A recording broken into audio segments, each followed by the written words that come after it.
श्रीनगर के लाल चौक में तिरंगा झंडा फहराने के लिए मेरी आतंकवादियों की भीड़ हो गई। हमारे कुछ साथी मारे गए। पूरे देश में बड़ी चिंता का विषय था कि ये गोलियां चली, काफी लोग मारे गए थे। तो अंदर एक पेन थी। उन्होंने कहा कि प्रमुख स्वामी ने भेजा है, आप जब नामांकन में हस्ताक्षर करेंगे तो इस पेन से करना।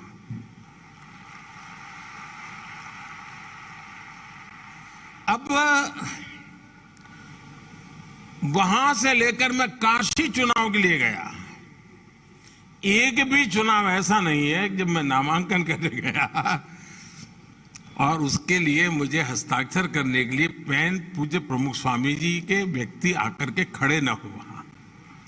और जब काशी गया तब तो मेरे लिए सरप्राइज था, उस पेन का जो कलर था वो बीजेपी के झंडे के कलर का था। ढक्कन उसका जो था वो ग्रीन कलर का था और नीचे का हिस्सा ऑरेंज कलर का था। मतलब पहले कई दिनों से उन्होंने संभाल के रखा होगा और याद कर करके उसी रंग की पेन मुझे भेजना, यानी व्यक्तिगत रूप से, वरना उनका कोई क्षेत्र नहीं था कि मेरी इतनी केयर कर रहा। शायद बहुत लोगों का आश्चर्य होगा सुन करके, 40 साल में शायद एक साल ऐसा नहीं गया होगा कि हर वर्ष प्रमुख स्वामी जी ने मेरे लिए कुर्ता पैजामा का कपड़ा न भेजा हो।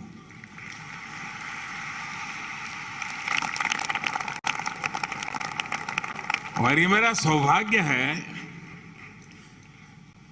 और हम जानते हैं बेटा कुछ भी बन जाए, कितना ही बड़ा बन जाए, लेकिन मां बाप के लिए तो बच्चा ही होता है।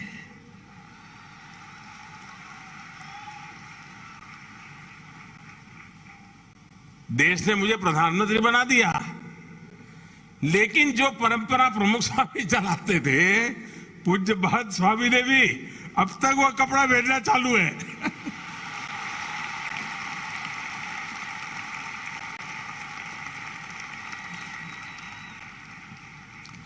यानी ये अपनापन, और मैं नहीं मानता हूं कि ये संस्थागत पीआरशिप का काम है। नहीं, एक आध्यात्मिक नाता था, एक पिता पुत्र का स्नेह था, एक अटूट बंधन है। और आज भी वो जहां है होंगे, मेरे हर पल को वो नजर करते होंगे, देखते होंगे।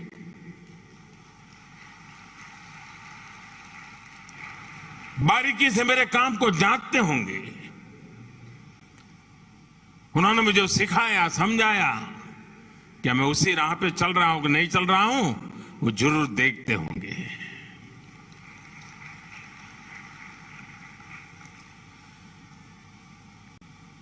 कच्छ में भूकंप, जब मैं वॉलंटियर के रूप में कच्छ में काम करता था, तब तो मेरा मुख्यमंत्री का कोई सवाल ही नहीं उठता था। लेकिन वहां सभी संत मुझे मिले तो सबसे पहले, भाई तुम्हारी खाने की क्या व्यवस्था है? मैंने कहा मैं तो अपने कार्यकर्ताओं के यहाँ पहुंच जाऊंगा। नहीं, बोले तुम कहीं पर भी जाओ, तुम्हारे लिए यहाँ भोजन रहेगा, रात को देर से आओगे तो भी खाना यहीं खाओ। यानी मैं जब तक भूज में काम करता रहा, मेरी खाने की चिंता प्रमुख स्वामी ने संतों को कह दिया होगा, दे पीछे पड़े रहते थे मेरे। यानी इतना स्नेह, इतना। और मैं ये सारी बातें कोई आध्यात्मिक बातें नहीं कर रहा हूं जी, मैं तो एक सहज सामान्य व्यवहार की बातें कर रहा हूं आप लोगों के साथ। जीवन के कठिन से कठिन पलों में शायद ही कोई ऐसा मौका होगा कि जब प्रमुख स्वामी ने खुद ने होकर के मुझे बुलाया ना हो या मेरे से फोन पे बात ना की हो, शायद ही कोई घटना होगी। मुझे याद है, मैं वैसे अभी वीडियो दिखा रहे थे, उसमें उसका उल्लेख था। 91-92 में श्रीनगर के लाल चौक में तिरंगा झंडा फहराने के लिए मेरी पार्टी की तरफ से एक एकता यात्रा की योजना हुई थी।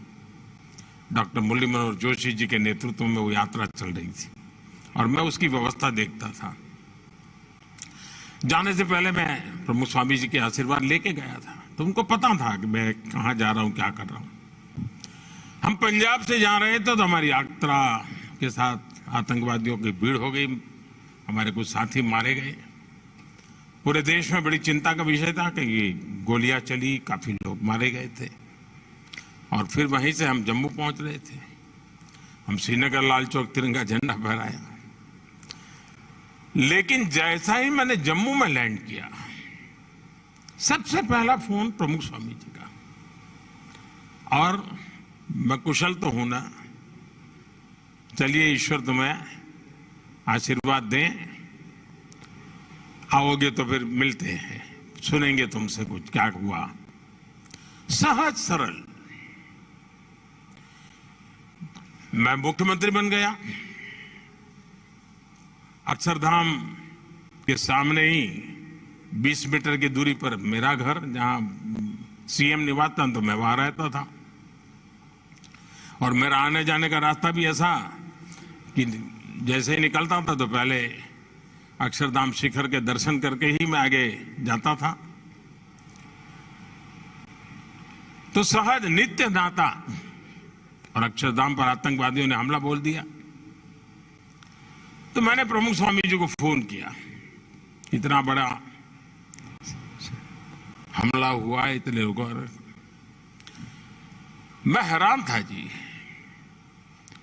हमला अक्षरधाम पे हुआ है,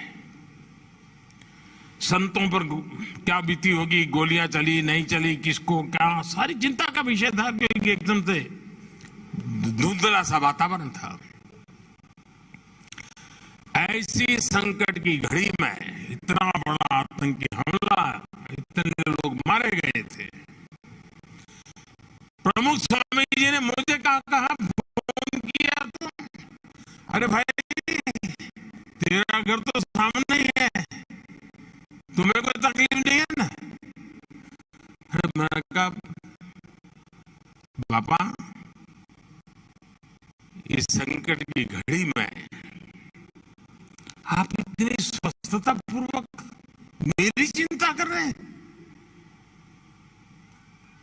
उन्होंने कहा देख भाई, ईश्वर पे भरोसा करो, सब अच्छा होगा। ईश्वर सत्य के साथ होता है। यानी कोई भी व्यक्ति हो, ऐसी स्थिति में मानसिक संतुलन, स्वस्थता, ये भीतर की गहन आध्यात्मिक शक्ति के बिना संभव नहीं है जी। जो प्रमुख स्वामी ने अपने गुरुजनों से और अपनी तपस्या से सिद्ध की थी। और मुझे एक बात हमेशा याद रहती है, हम लोगों को, मुझे लगता है कि वो मेरे लिए पिता के समान थे, आप लोगों को लगता होगा हम आपके गुरु थे। लेकिन मुझे एक और बात की तरफ मुझे ध्यान जाता है, और जब दिल्ली अक्षरधाम बना तब मैंने इस बात का उल्लेख भी किया था,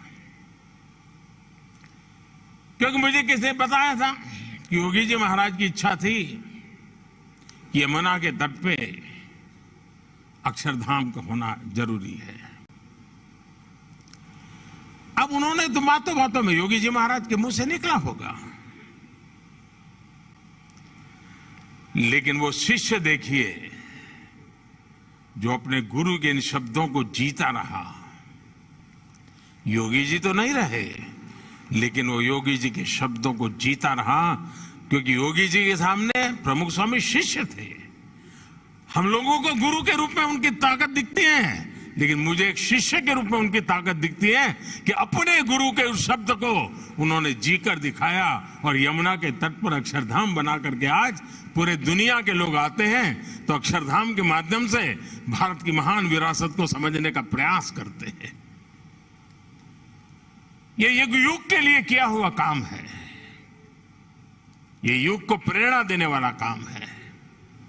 आज विश्व में कहीं पर भी जाइए, मंदिर हमारे यहां कोई नई चीज नहीं है, हजारों साल से मंदिर बनते रहे हैं। लेकिन हमारी मंदिर परंपरा को आधुनिक बनाना, मंदिर व्यवस्थाओं को आध्यात्मिकता और आधुनिकता को मिलन करना, ये मैं समझता हूं कि एक बड़ी परंपरा प्रमुख स्वामी जी ने प्रस्थापित की। बहुत लोग हमारी संत परंपरा के बड़े नई पीढ़ी के दिमाग में तो पता नहीं क्या क्या कुछ भर दिया जाता है। ऐसा ही मानते हैं। पहले के तो जमाने में कहावत चलती थी, मुझे माफ करना सब सत्संगी लोग, पहले से कहा था भाई साधु बनना है तो संत स्वामीनारायण के बनो, फिर लड्डू बताते थे।